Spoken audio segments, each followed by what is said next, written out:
I'd just like to ask you a bit about world events today. Sure, of course. There's been reports that the US could join Israel's strikes on Iran. President Trump was elected on a platform that suggested he would stay out of foreign wars. Would you support the US joining such action? Yeah, so I want to begin with that I have been and continue to be a staunch supporter of Israel. And I do believe that the actions that they have taken are yet another stand against a repeated effort to not just defeat them, but to eliminate them. And therefore, the United States must stand with Israel. The President's comments yesterday, I think, repeat what has been a long-standing alliance to our best friend in the Middle East.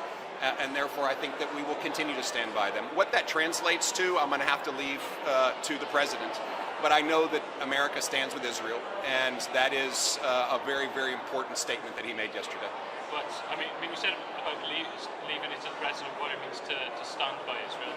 Would you support armed support for Israel? I think what is necessary in order for us to stand with Israel, I would support as Glenn Youngkin, as an American.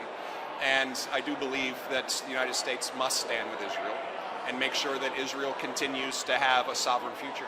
And given the special relationship which we were talking about between the UK and the US, does that mean the UK should join America in any action?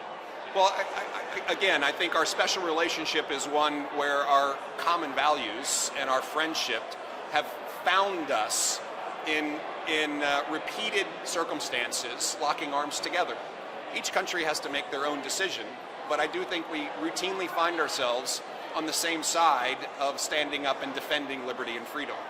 And therefore, of course, the two countries will make their decisions, but I expect that we will at least stand on the side of supporting Israel through this. And when what that translates to as far as action, of course, will be up to each country to decide. Okay, and what it means to you to be here? Yeah, it's doubly important today to be rededicating the statue of George Washington. First, because it's George Washington, and he was, of course, the father of our country, a native-born Virginian, but most importantly, of course, he stood for the liberty and freedom that we all enjoy today.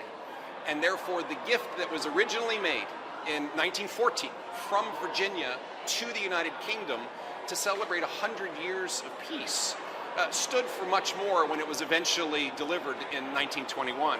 It actually stood for what Churchill would later call a special relationship, a relationship that is founded on shared values, a relationship that is founded not just on history, but our future together. And to have a chance as the Virginia governor who represents all those years of history, once again, is particularly special today. Tell me a bit about what that special relationship between the US and the UK means to you. Yeah, well, other than a rather difficult period from 1775 to 1781 and a slight relapse in 1812, it has been 400 years of special relationship, and particularly when it comes to the values that we hold dear.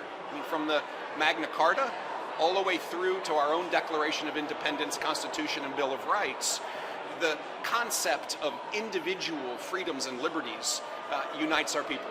And therefore, when we look forward into a world where we need friends, it is that common bind, that common tether across an Atlantic that knows that we have friends, and that's critically important.